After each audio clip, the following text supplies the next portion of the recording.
What gets in the way of a really good communication or a really good relationship? Well, poor communication means that we have conflict and stress. So there's more conflict. Normally, we tend to isolate. We back off, or we start working a lot, or we start really thinking so much about how things can go wrong that we can even burn out from working, from doing too much.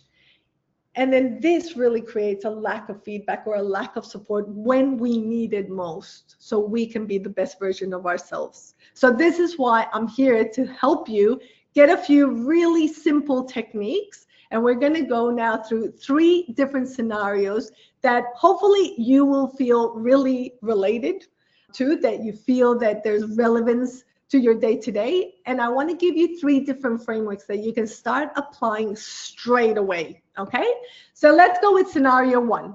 Scenario 1, let's see if any of us have felt this: a student meltdown in a classroom. So just imagine a year 3 student who just refuses to join the reading group and starts having a bit of a tantrum, starts yelling, "I hate this, I'm not doing this."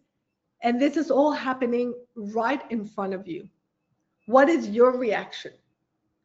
Straight away, you might start feeling a little bit frustrated. You start feeling like there's 20 eyes or 20 kids really staring back at you, watching you. Everyone's waiting to see how you're going to respond, how you're going to react. You might start feeling a little bit embarrassed.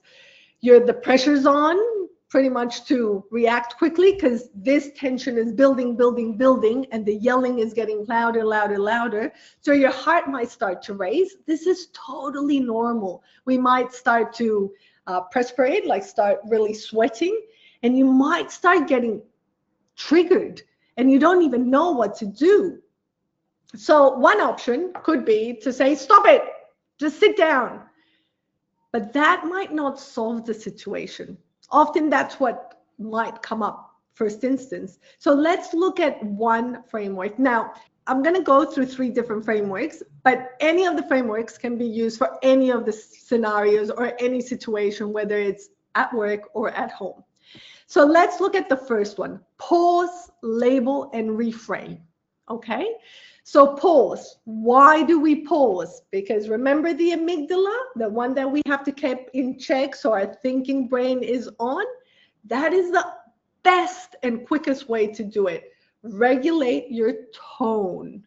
Regulate it by just taking deep breaths and just lowering and really being in check of that. Then we label. We label the emotion. By labeling the emotion, you're not labeling the child. You're not making them necessarily feel like, it's not like you're a bad child. It's just, I see that you're feeling frustrated. When we focus on the emotion, it's almost like a third thing that you could be talking about.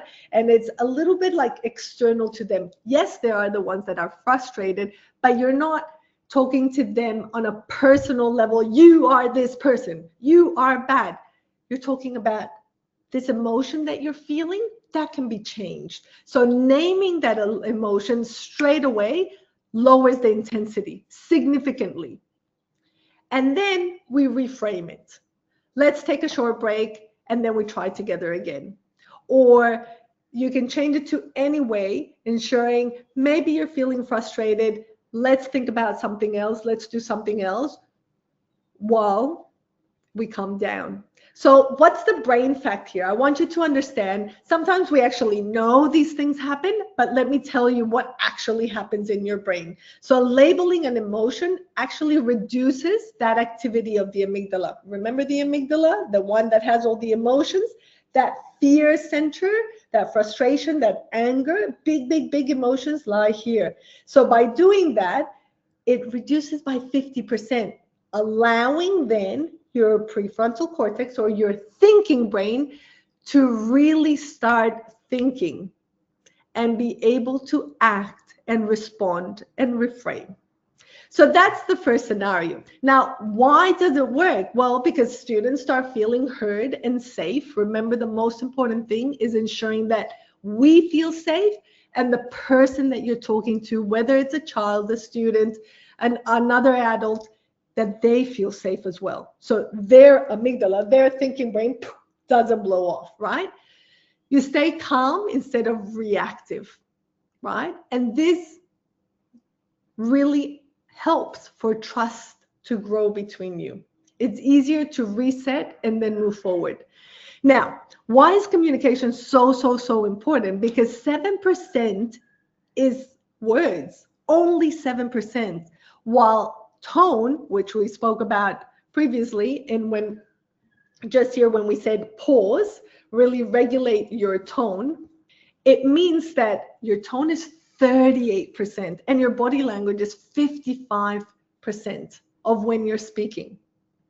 You might have heard that you don't remember what people said, but you certainly remember how they made you feel. That tone, if they're screaming at you, they're speaking at you, not to you, you start feeling it. That gives you an impact. So really the neuroscience tools reduce that emotional hijack and it builds trust. So it allows you to not really hijack your thinking brain, but really start connecting it, because the idea, the aim of the game here is for everything to stay interconnected.